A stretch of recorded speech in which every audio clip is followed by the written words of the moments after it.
Hello friends, चला तर मग आपण आता व्हॅक्सिंगविषयी माहिती जाणून घेऊया.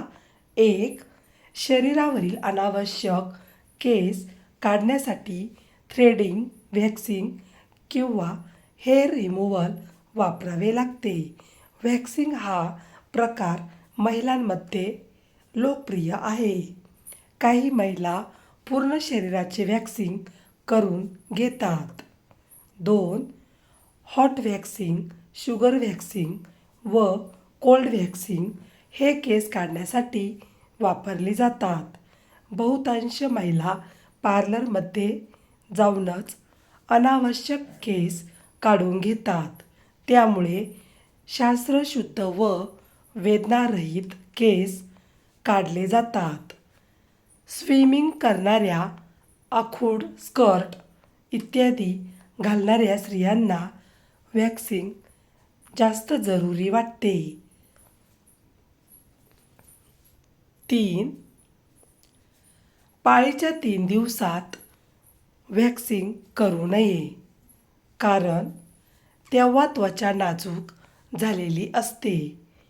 त्यामुळे व्हॅक्सिंग दुःखदायी होऊ शकते.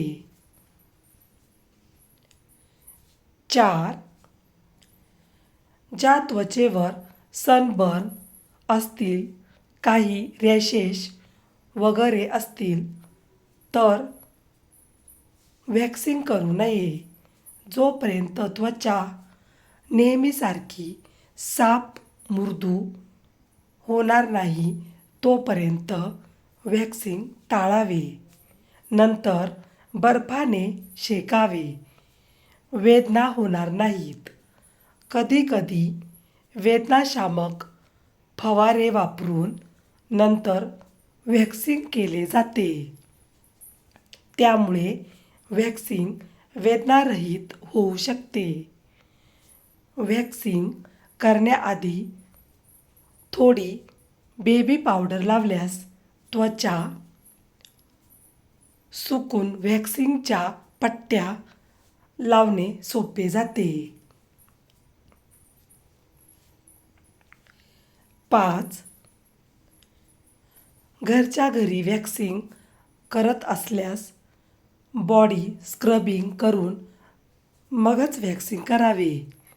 कोणत्याही प्रकारचे जंतू संसर्ग होऊ नये याकरिता व्हॅक्सिंग करण्याची सर्व उपकरणे निर्जंतुक करून मगच वापरावी. व्हॅक्सिंग झाल्यानंतर ओल्या फडक्याने हात व पाय पुसून विच हजलचा स्प्रे मारावा.